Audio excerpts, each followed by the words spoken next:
Πρόεδρος τμήματος, να είστε καλά. Ευχαριστούμε πάρα πολύ. Ένα μυστικά είναι αυτά και ένα μικρό δώρο. Τιμή μου, ευχαριστώ πάρα πολύ. Of course, the talk will be in English, but first of all, I would like to thank all my professors, especially Spiros Anastasiadis, and all the faculty members that educated us so well at the physics department here in Crete. They gave us all the elements that we managed to continue, and we still go on in research. For me, the physics department is always in my heart, because the education and the quality of undergraduate studies, as well as life in Crete, are very high, as we were talking before the lecture. Thank you very much, Lefteri, for the invitation and the introduction. So this lecture is related to protein crystallography. After I finished my diploma thesis with Spiros on polymers, I continued on crystallography, and then I moved on to structural biology using relatively newly developed means, as I will try to explain today. So I don't know how many people are familiar with what protein crystallography means. Basically, is the main method to determine a protein structure. And a few years ago, we celebrated the 100 years of crystallography. Protein crystallography came later into the game because of the complexity of these molecules. And there are several Nobel Prizes which have been awarded over the years. And this slide has the meaning to show the increase of the problem's complexity, which is quite drastical over the years.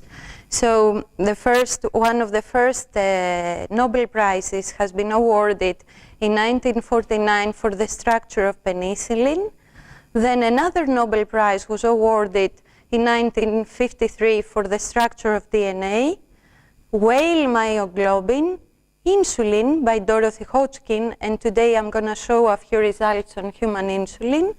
And then boom, there is this huge, monstrous molecular machine called the ribosome, where the Nobel was awarded in 2009. And more recently, the GPCR proteins, where the Nobel Prize was awarded to Brian Kobilka and co-workers. These are membrane proteins that it took a very long time to crystallize these molecules, collect good quality data, and later solve their structures. The reason why we can determine structures of these monsters these days is first the development of the infrastructures, the instruments. Mainly we use synchrotrons, and more recently X-ray free electron lasers. Maybe you're familiar with this kind of infrastructures.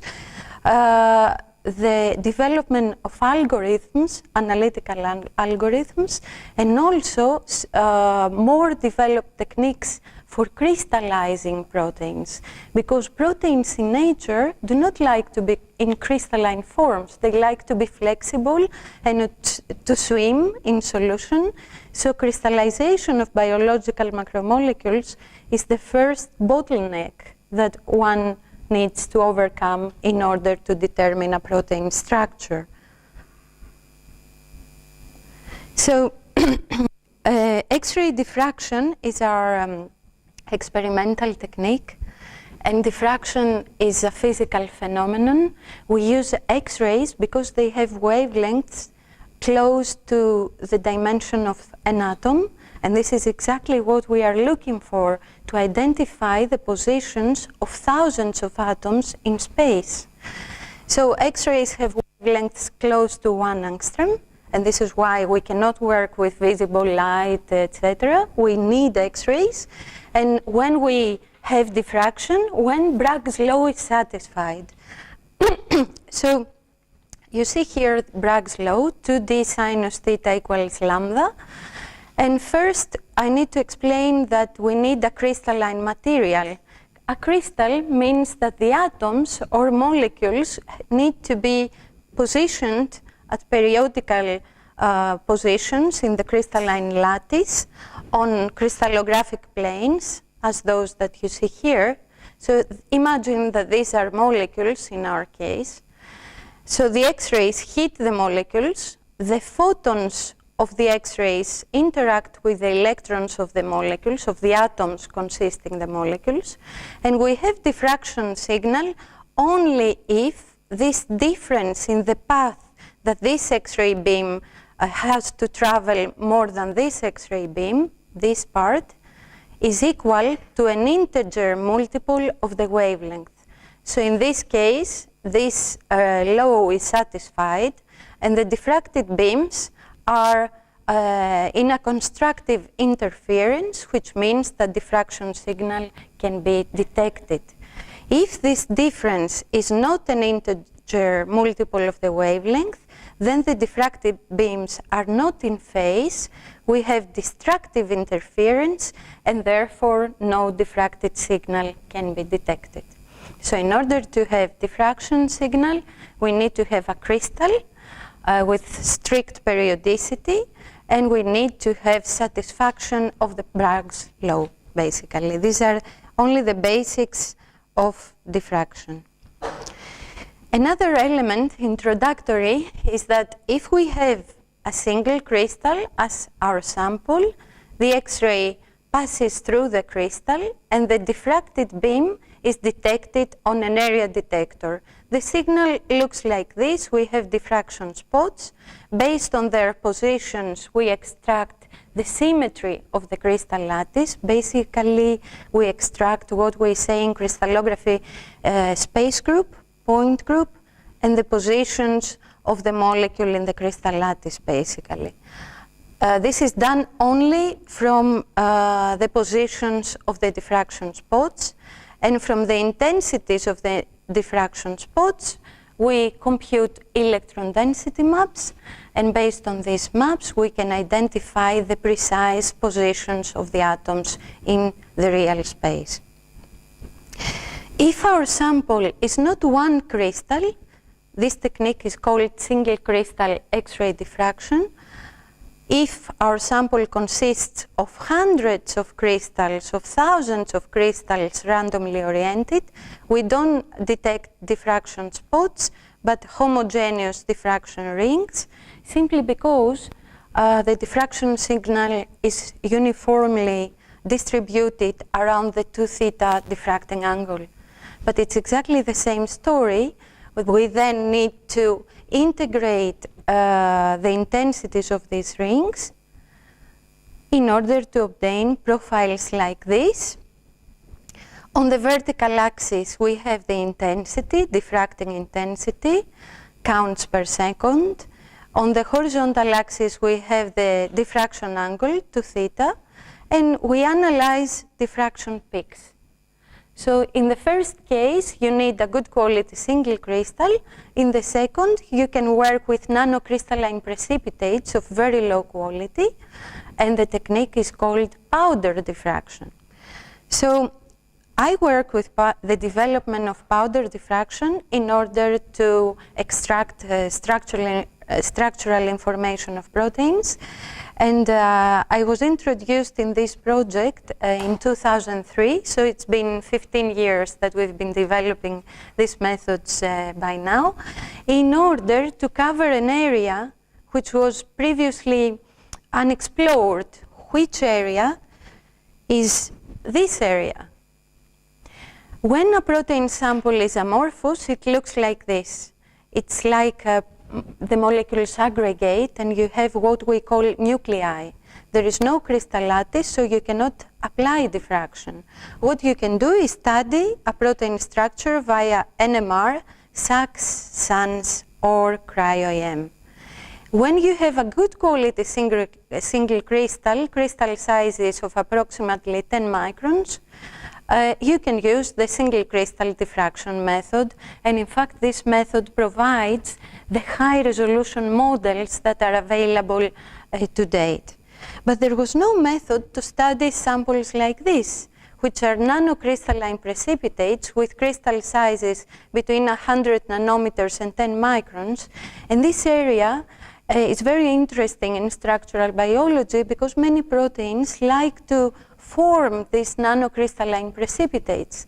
However, by 2003 there was no method to study these samples.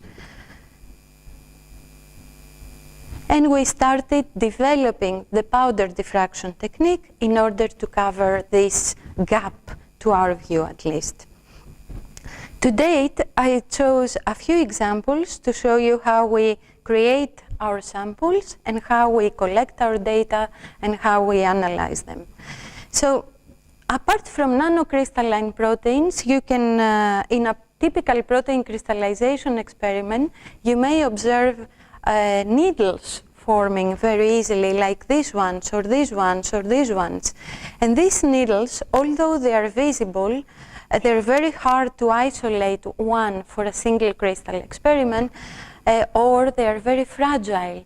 And I need to clarify at this point that X-rays burn these samples very quickly, because imagine that proteins are held together in the crystal via hydrogen bonding and hydrophobic interactions. They're very fragile, and at the synchrotron they resist for approximately seconds to minutes. So sometimes, even if you manage to isolate one needle, you may not be able to collect data, good quality data, because simply they're destroyed too quickly in the beam. However, with our method, you can put the whole as a sample and you can collect powder diffraction data. And today, I hope to demonstrate that the information content may be sufficient for solving your structure.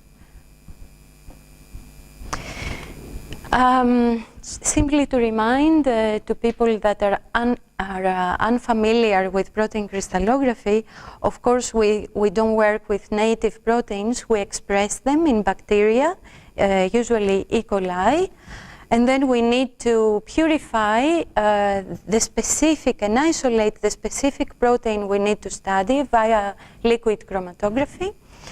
And we verify the purity of our sample via electrophoresis. Here is a typical gel, that this is the band of the protein that we want to study. Then we need to crystallize our protein to detect diffraction data, to collect diffraction data. If you have a good quality single crystal, the data will look like this. If not, the data could look like this. First case is single crystal, second case is powder. From the intensities, we extract the crystal symmetry, which is defined by the space group and the lattice dimensions. From the intensities, we Fourier transform the diffracted intensities and we extract electron density maps, which you see here as a net, blue net. And based on this net, we build our model. Then we need to refine our model and extract our final model, which is then deposited to the protein data bank, PDB, which is a huge data bank of protein structures, of all protein structures which are known to date.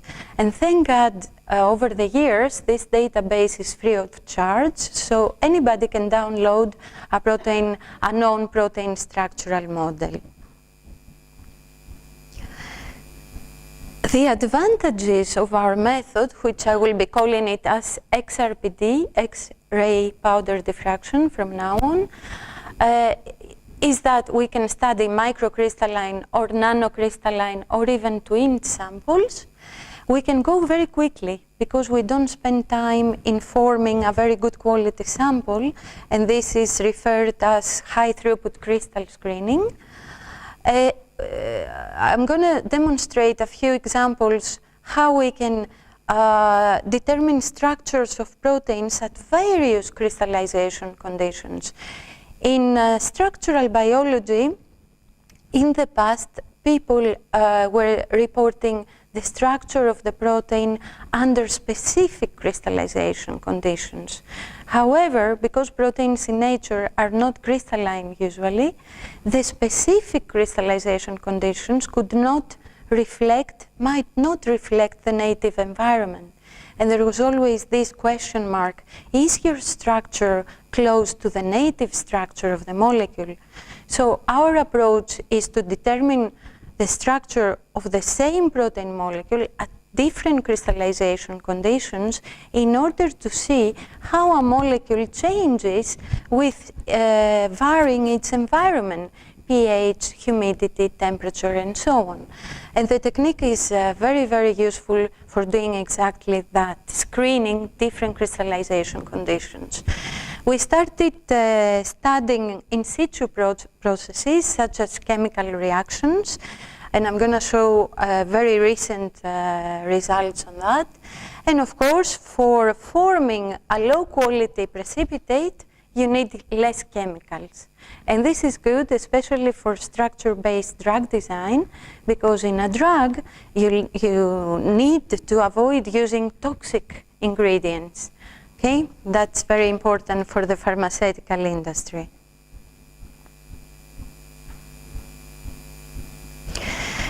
One of the early experiments on how the technique can be useful for high-throughput crystal screening was done by our colleagues at the French crystallographic beamline at the ESRF in Grenoble. So we put a crystallization tray. Imagine that we crystallize our proteins in these wells. It's a matrix. So we try to detect the best crystallization conditions, and we use these plates by varying on one axis the pH, on another axis the concentrations on the ingredients, and so on. So we put the crystallization tray in front of an area detector at the synchrotron. If you look with an optical microscope, the sample in each well looks like this, and the data that we collected per well looked as beautiful as this. So in 1 hour, we had screened 96 crystallization conditions, and we knew which crystallization conditions were optimum for this specific protein. Nowadays, this technique is used at most synchrotrons, most of the traditional crystallography beamlines, as a screening tool. In fact, this is a very simple experiment and needs very little analysis, so somebody might not be a powder diffractionist and still use it. Another example for in situ high-throughput crystal screening is this study. We published it a few years ago. In this case, we co-crystallized human insulin, which is a protein-based drug. It's a hormone. With a small organic for ethyl resorcinol at different pHs. We collected powder diffraction data that you see here. This is the pH range. And if you look without analyzing any further this data, you see that at pH around 5.6, there is a clear change in your data. The peak positions change from this to this. So even if you do no more analysis, you know that the structure of your protein changes upon the pH variation. And this is another demonstration experiment that the technique is useful definitely for screening. For many years, I was in Grenoble when I started thinking about that. I wanted to vary the relative humidity of the proteins and to detect potential structural changes. Let me remind you about the structure of DNA. The structure of DNA changes drastically upon variation of the relative humidity. Why? Simply because the DNA structure, a protein structure, is held mainly via hydrogen bonding. And by changing the levels of water in the environment, you could end up with a completely different structure, which could be associated with completely different function of the molecule. For the pharmaceutical industry, this is very, very important parameter. And for small organic drugs, it's done routinely before patenting a drug. You can understand it because a drug is stored under certain conditions. If the humidity varies, the structure and function of the drug could be modified, and a drug could become inactive or even toxic. My problem back then was that I couldn't find the right humidity chamber, and over the years, Anton Paar is a company in Austria, produced this very nice humidity temperature chamber, which you see here. We load our samples on these discs. They are like pellets, and this is a protein sample. And we loaded the chamber on top of a laboratory diffractometer. So this is our very first experiment on lysozyme, which is a very well-studied molecule. In order to see if these experiments are feasible, this plot, it's a surface plot which shows all of our powder diffraction data, but like we are looking at them from above. So where you see a color, yellow color or red color, is a diffraction peak. And on this axis, the relative humidity varies. So if you look at the data again, you see that below 95% relative humidity, there is a clear shift of the diffraction lines. Some disappear and reappear and so on. And we immediately saw that the expected, basically that relative humidity is very, very critical parameter, and it should be definitely studied routinely for pharmaceutical proteins and not only.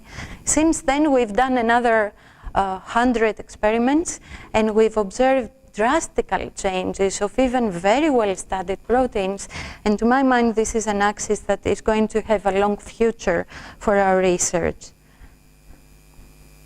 So, who we are? We are two main groups worldwide working on the development of the method. The first one is Bob von Driel, located in Chicago at the Argonne National Lab. And he was the first one who demonstrated that you can collect powder diffraction data of proteins, and you could even refine their structures. Basically, that this data contains sufficient information. I started working on the project in 2003 at the SRF in Grenoble, and we continue now with my team at the University of Patras.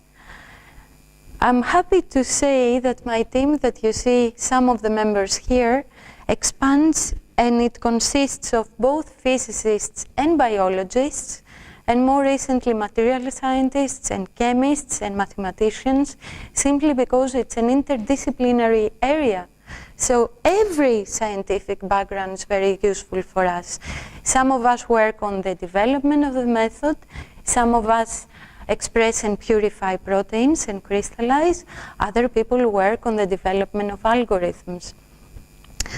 As we said, I'm a physicist, but I always find very exciting the multidisciplinary environments, and this is what I'm passing now to my students, the same sort of mentality. This is the ESRF. I've worked for 10 years almost. It's located in Grenoble, and it's one of the most successful synchrotrons. Andy Fitch, John Wright, and Yves Vattier are my collaborators on this project. Excuse me. Before passing to a few examples, these are some review articles that we've written over the years in order to provide technical manuals, really, for people that don't want to become experts in the method, but do want to use the method for moving on with their research. There are two PhD theses. One was produced in Grenoble by Yves Vattier, which contain a lot of information. And I'm very proud to present my first PhD thesis, which was defended by Fanny Karavassili 2 weeks ago. It will be available from the system NIMERTIS at the University of Patras. You can download it. You will be able to download it. And she has a lot of details on the application, on the development of the method.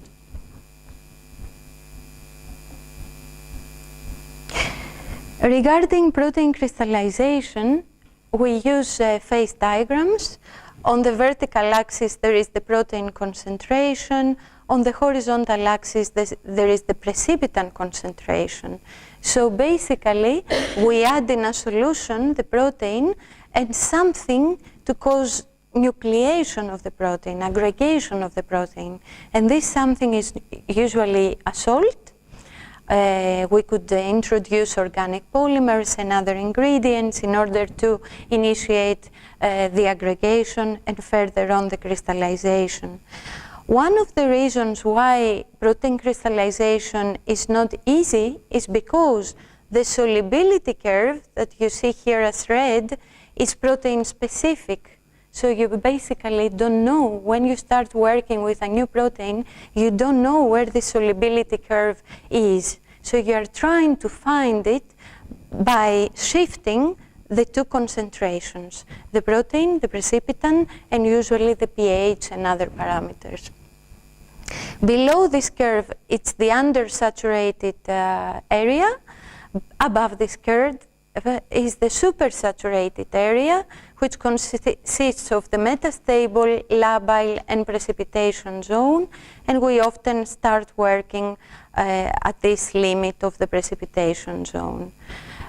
Time is an important parameter in protein crystallization. If we end up with something like this, which is a very successful case, we load our crystals into a glass capillary with centrifuge, and we put this thing on top of a diffractometer in order to collect our data. Here you see real time of a successful protein crystallization experiment. It's a virus protein domain where in the beginning the solution is cloudy, so it's amorphous, and gradually you start seeing glowy stuff coming up, which are really the nanocrystals we require. And in this case, we were lucky because the protein, after we had identified the right concentrations and pH and so on, really crystallizes very quickly. This is not the common case. This situation of screening crystallization conditions could last from weeks to months to years, simply because proteins do not like to be in crystalline forms. Another way of loading our samples, apart from glass capillaries, is using these Mitigen loops, which look like tennis rackets. So we scoop a little bit of the material. This is another virus protein domain. And I have to say that this stuff, in the past, for a protein crystallographer, were useless because they are not well-formed crystals, so they were binned. Now, we can study them, and for example, in this case, by collecting 1 minute data, we saw this, which is a beautiful powder diffractogram extending up to 3.9 angstroms resolution. At this resolution, we can even identify correctly the side chains of the amino acids consisting the protein. This experiment is advantageous because we require less material, and the quantity we require is critical because simply it's not very easy to express, purify, crystallize large amounts of proteins.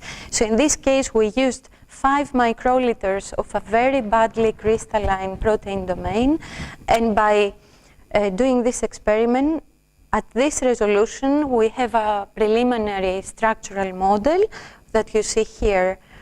It's a trigonal space group with these lattice dimensions with 2 molecules which are not related by symmetry that you see here. So now this research is continued for extracting a very accurate structural model, but considering what we measured, in the past, somebody wouldn't be able to imagine that we would have this structural model from this bad sample. Okay? So regarding data collection, we've usually work with this beamline, this instrument at the SRF. It's the high-resolution powder diffraction instrument. It's a very simple configuration. X-rays come out this way. They hit the sample, which is loaded in a capillary usually, and the diffracted beam goes through this set of systems: anti-scattering slits, analyzer crystals, more slits, and 9 detectors which collect point by point our data. And this arm moves on top of this 2 theta circle in order to collect slowly and accurately each point of a data set. This instrument has produced data which are extraordinary quality-wise, and when we talk about high powder diffraction quality, data quality, we mean very narrow diffraction lines which do not overlap with each other. If they overlap, which is the common problem, we lose information, and the data could not be sufficient for refining such a complex structure. The diffraction peaks extend up to height to theta, and the background is very flat. This data set, for example, corresponds to a pharmaceutical protein called urate oxidase, which forms this tetramer in this crystalline form and came to us from Xanthophyia ventis. It's an ingredient of a protein-based drug out in the market already for a few years. Now, in 2010, that I went back to Greece, to the University of Patras, I wanted to explore also laboratory X-ray diffraction, simply because it's simpler. You don't need to travel to Grenoble or to another synchrotron. You can screen your samples every day. So we worked together with the company Panalytical in developing this instrument, which is called Expert Pro. And again, the X-ray beam comes out this way. Here we have focusing mirrors. The sample is located here in this capillary, and this very nice detector moves on top of the 2 theta circle. It's focusing beam geometry.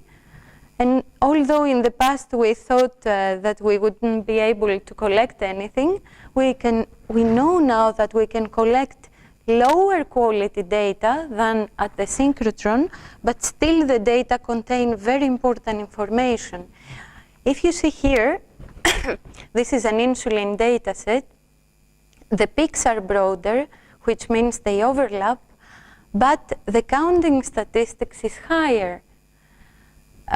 This is because the photon dose rate in the lab is much lower, so the samples resist for longer times. And imagine that in the lab we collect data for 24 hours, whereas at the synchrotron we could collect data only for minutes or seconds, depending on the instrument. So these days we combine this data from synchrotron and the lab in order to maximize the information content.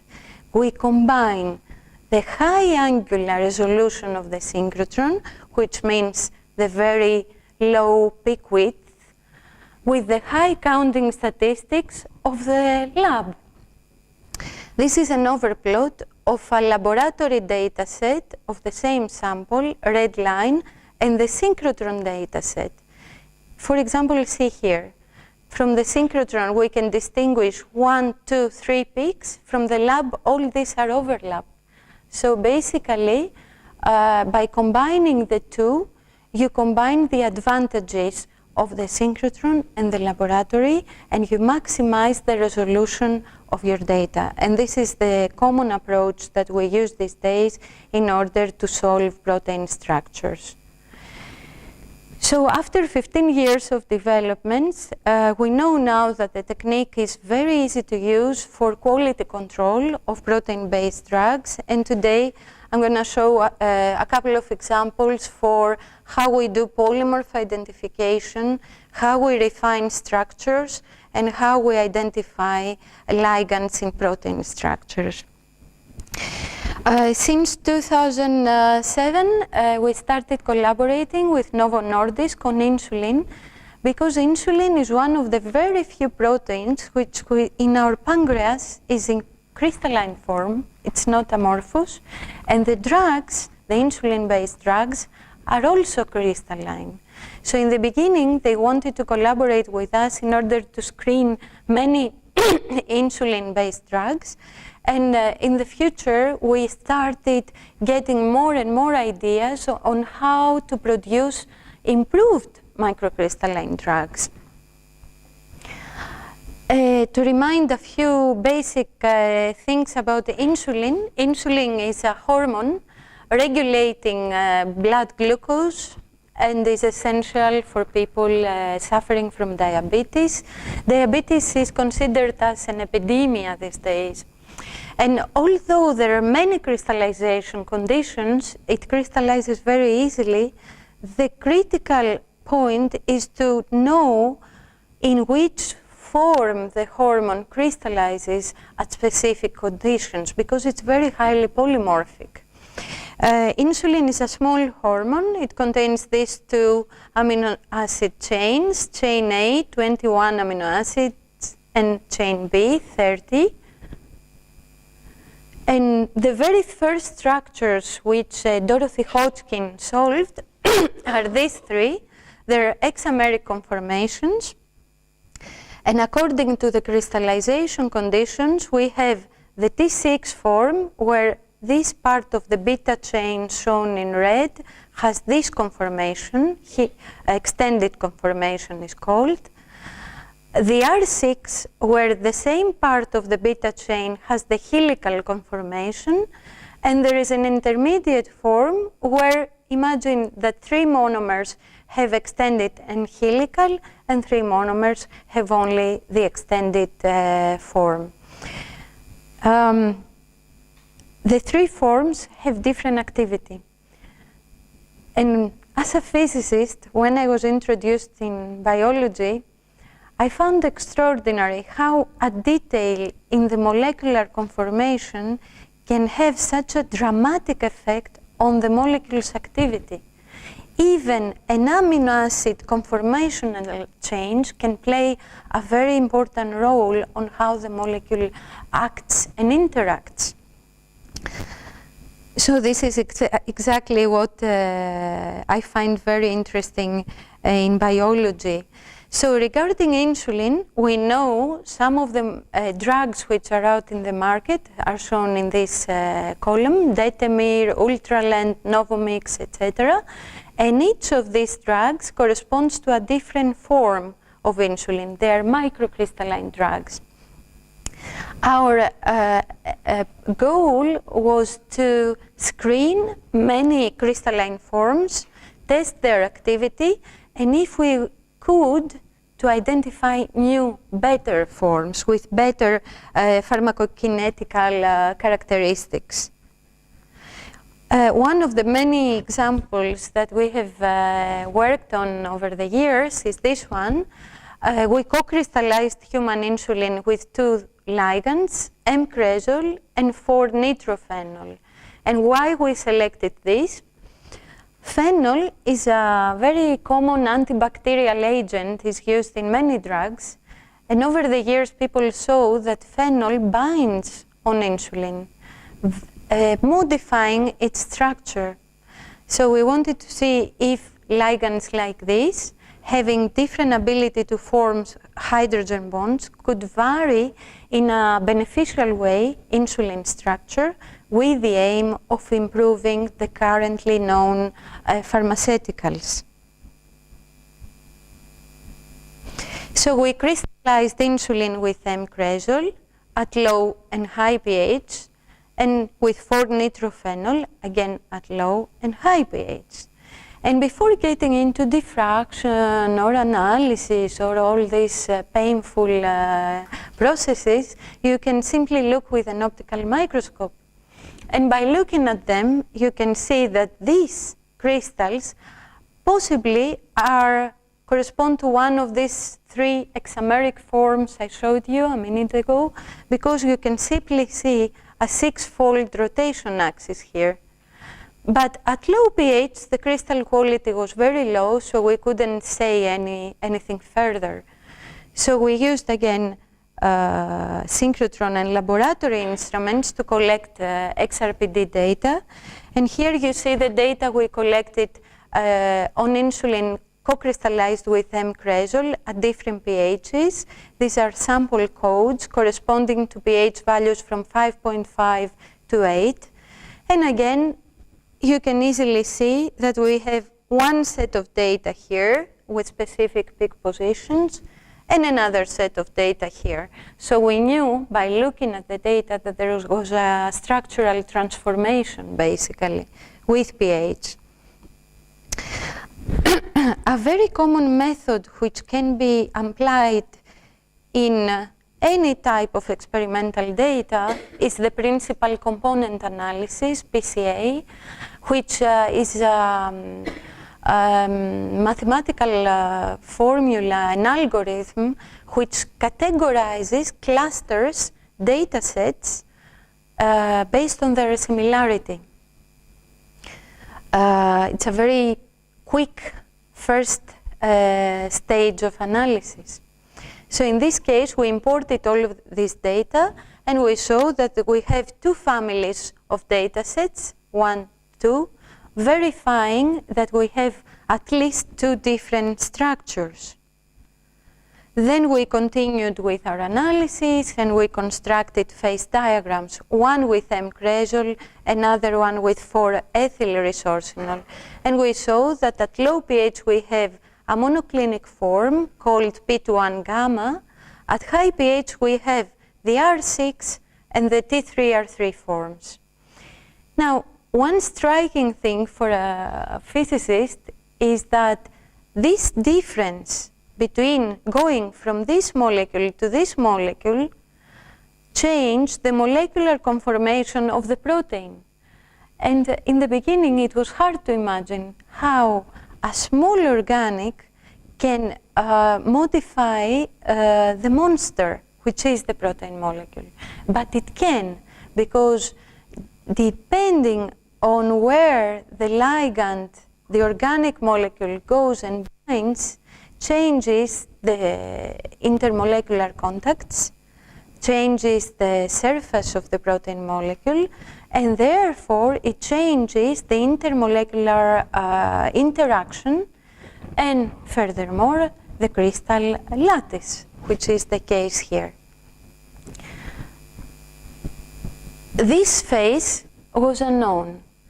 And again, it's surprising because insulin is a very, very well-studied protein.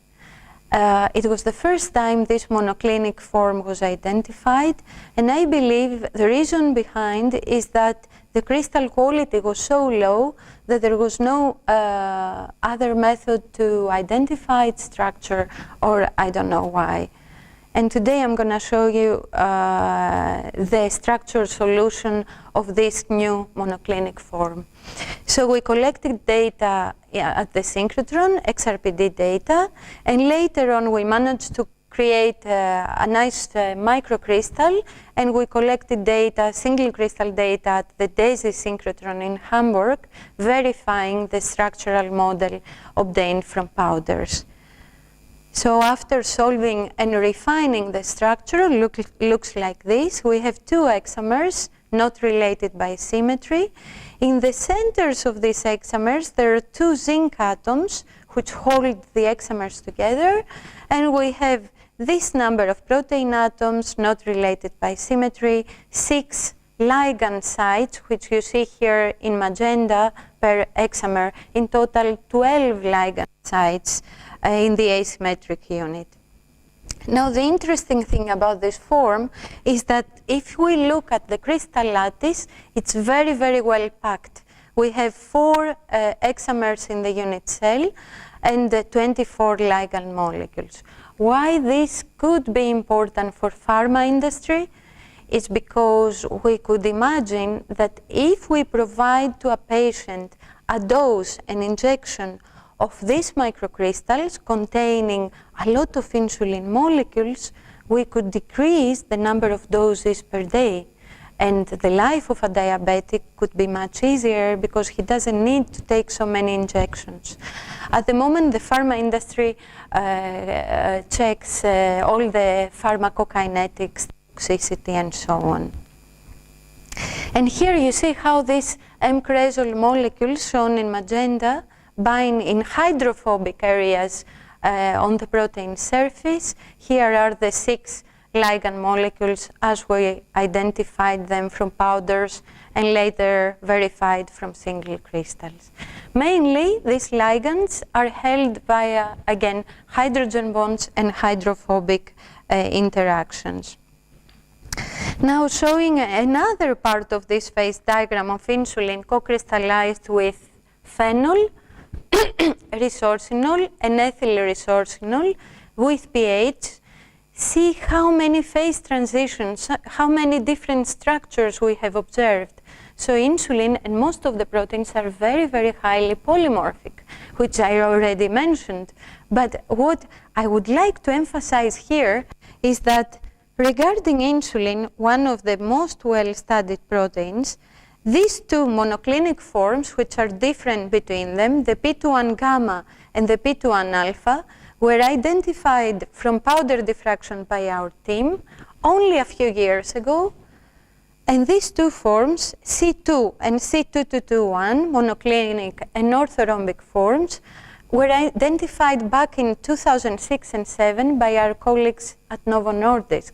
So biology, to my mind, is really a green field, because even the most well-studied case can reveal new interesting characteristics, structures, and most importantly, functions, because this is the long-term aim, to develop something with better activity. The structural model is only, how can I say, the intermediate goal. It's not the final goal, of course. Regarding structure refinements, over the 15 years, we understood that in order to reliably refine a protein structure using XRPD data, we cannot do it reliably with only one data set. We need to combine multiple profiles for increasing the information content. We use total omit maps instead of classical electron density maps. It's a different type of electron density which contains less model bias, and we use many, many software packages.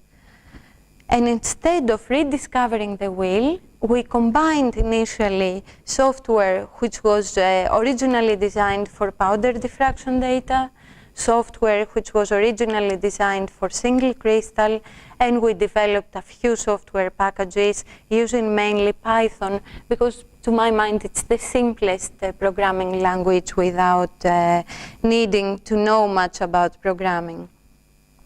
Regarding structure refinements, in the beginning we used only stereochemical restraints on bonds, angles, etc.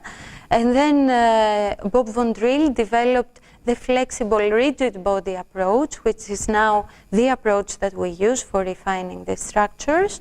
Basically, this is what is happening to specific amino acids during the refinement procedure. The amino acid is confined as a rigid body. It can rotate, it can shift from its origin, but it cannot distort.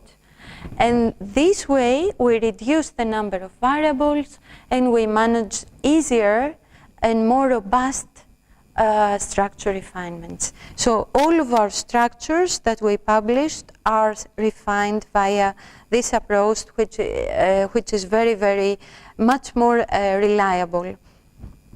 One example of structure refinement, I showed you before the P2-1 gamma, and now I'm going to show you how we refined this structure, which of course the R6 form of insulin was known, but had to be refined. Our interest was to identify where the M-cresol molecules were bound on the insulin surface in this hexameric form, using, again, XRPD data.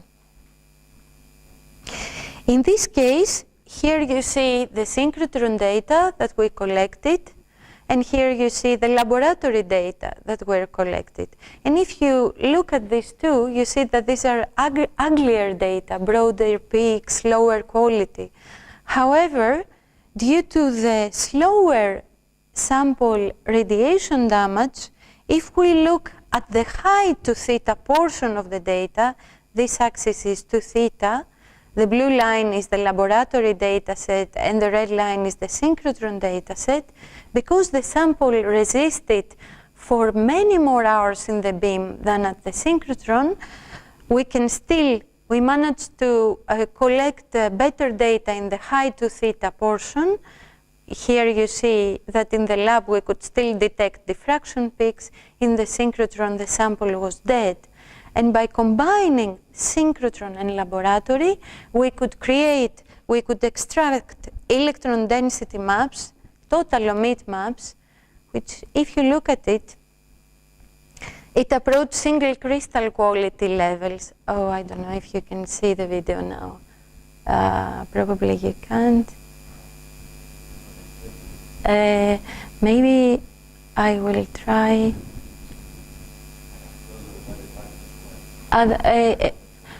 It's not on the Wi-Fi, but maybe if I lower this. I don't know if I can play. Here. No. It doesn't matter. I don't want to spend an enormous amount of time on this.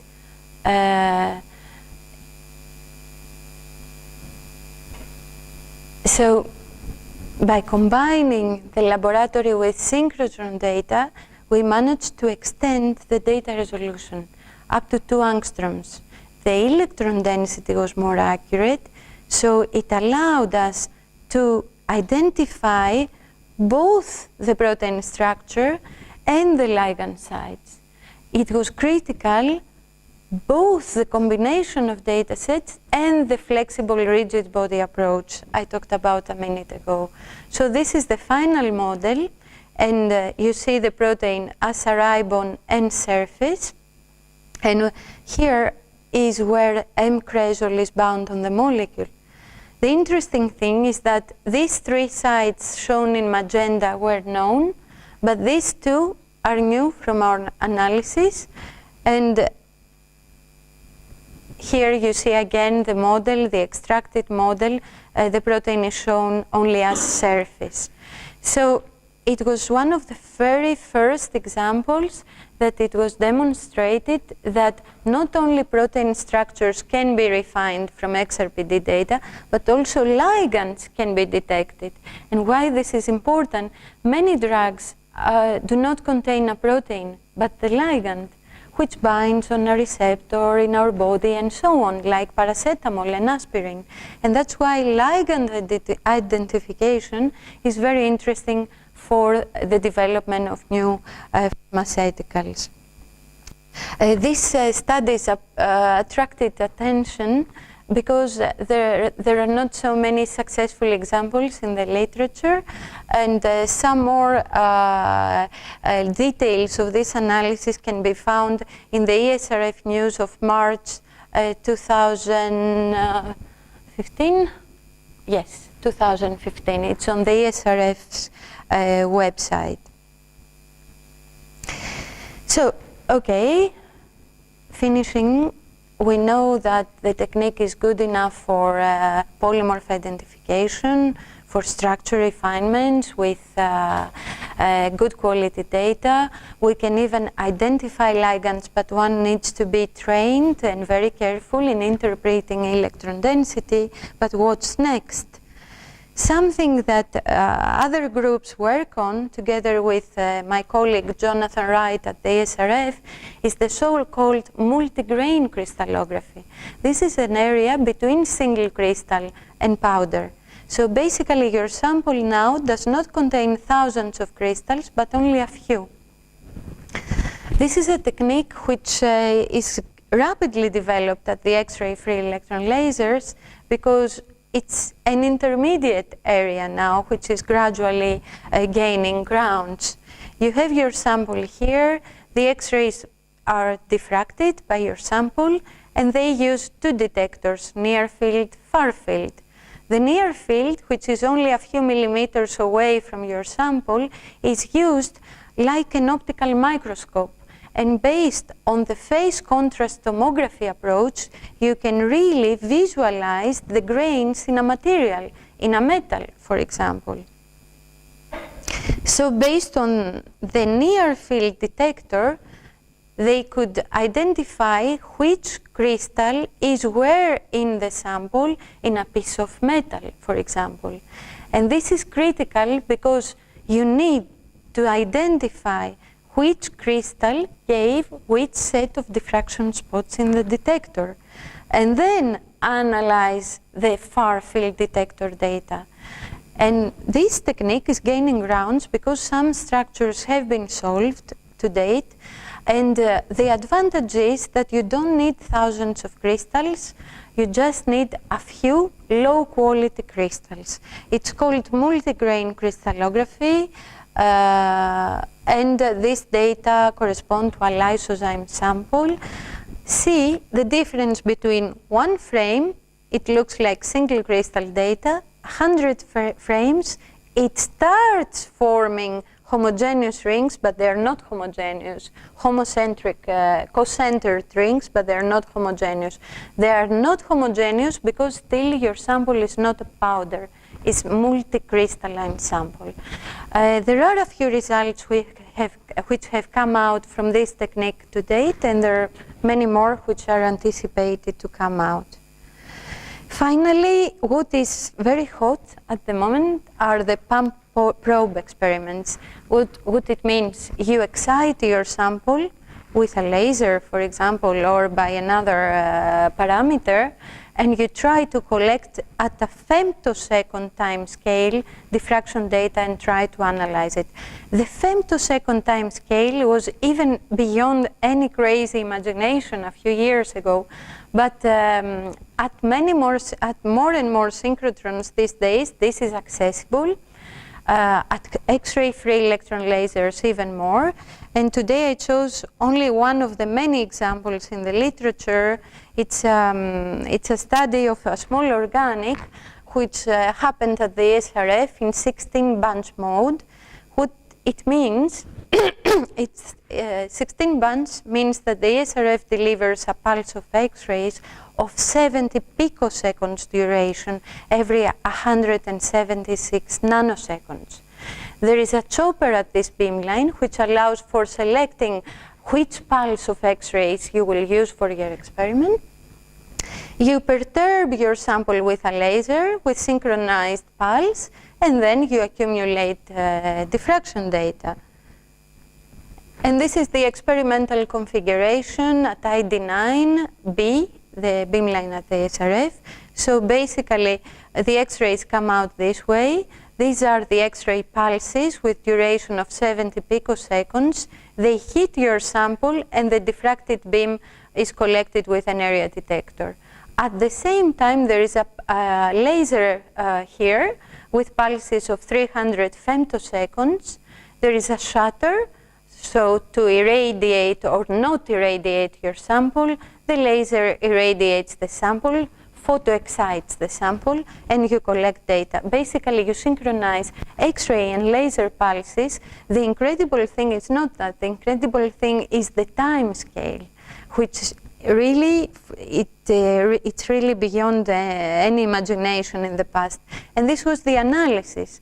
So basically, Simon Teckert and co-workers saw that this material, which is this molecule, a small organic, there is a turning, a rotation of this aromatic ring by 10 degrees after 60 picoseconds. Sorry, the data were collected 60 picoseconds after laser excitation.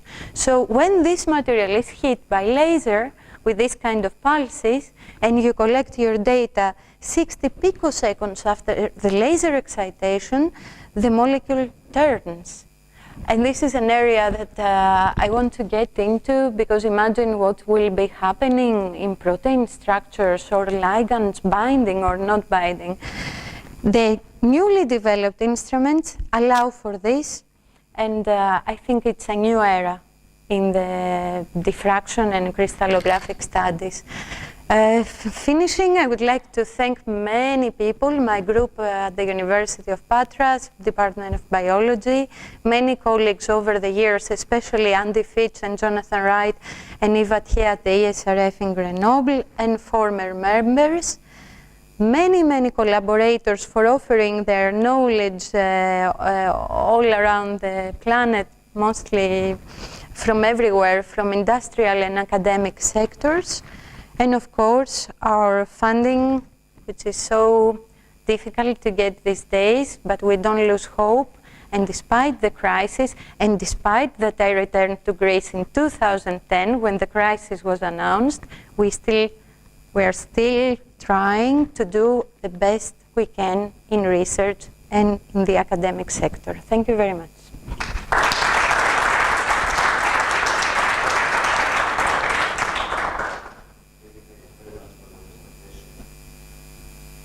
Questions? Sweet. Very nice,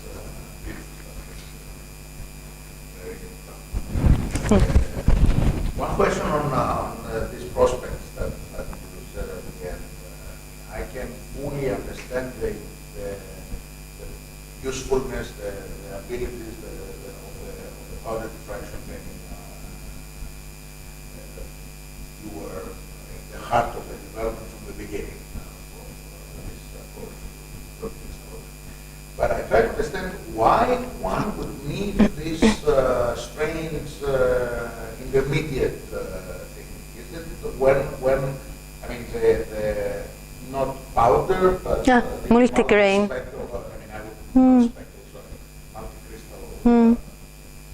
Is it when something doesn't like to crystallize? Is the reason for that? It's not only that. Basically, it's an area between single crystal and powder diffraction, which could contain, if the methodology is optimized further, more information than a powder diffractogram. Because if you identify the positions and orientations of the microcrystals in your material, you know their orientation. So you measure low-quality samples, which is a powder sample, but if you identify the orientations of the crystals, the information content of the data it approaches the single crystal technique. And this is the advantage. But the difficulty is so without having to go through all the trouble to deconvolute. Yes. You can do this with a... Yes. So it's not really what I understood if something doesn't want to crystallize. It's both. Something that doesn't like to crystallize, and you don't want to measure it as powder, where peaks overlap and you lose information. The difficulty in this technique is to identify which crystals gave which diffraction spots. But I think research groups are moving ahead, and therefore the information content is maximized regarding the powder data sets, and the quality of the samples can still be very low. That's the idea. This is something that I would put you on the spot. A year ago, 2016, we had here Dietrich, the Nobel winner of the mass lecture on NMR, structure of proteins through NMR in order to identify the non-crystalline disordered part of the proteins. Can you make a comment? What is the state between these two great avenues to study the structure? I always thought the two methods are complementary. Crystallography, of course, is not optimal because you cause the molecule, you freeze the molecule in a crystalline lattice, and in native environments this is not the case. However, it's the best method to extract the highest resolution models. NMR has advantages such as you can study dynamics, You can study the molecules in a solution which is closer to their native environment, but it has also limitations such as peak overlap, which exists in NMR profiles. There is a limit on the molecular weight that they can study. Maybe it's 100 kilodaltons, maybe it has been improved. I'm not an NMR expert. So you cannot study a huge protein with NMR, as far as I understand. That's why you need to go to cryo-EM, for example. So they're complementary. And what people say is do everything. Do NMR, do SAX, do SANS, cryo-EM, crystallography. Everything will give you a little piece in this puzzle, which is called structure and function of biological macromolecules. That's my view. Thanks very much for a beautiful and very well presented talk. I want to ask a provocative question, but scooped me a little bit.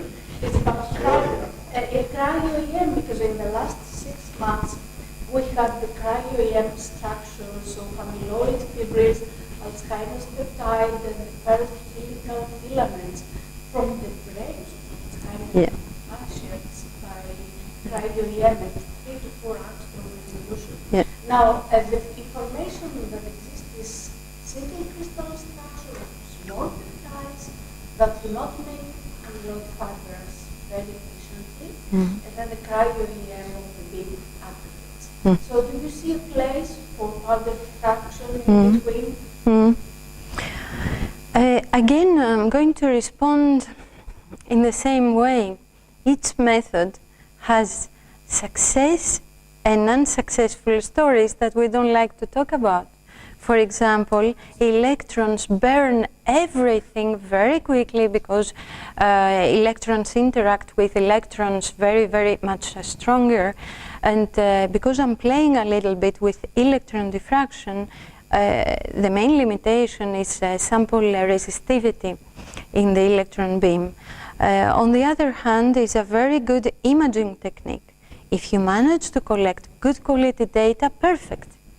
You avoid crystallization, difficult analysis, synchrotrons, this, that, the other. If you don't, there are all these great variety of methods around us these days, like small angle X-ray scattering. In the past, nobody believed Dimitris Vergan and other people who have been developing SAX. I believe there is space for everything. And I'm a strong believer, coming from material science, that if you have a method, use it and see what kind of information you can extract and then combine. That's my view. That's why I want to talk together.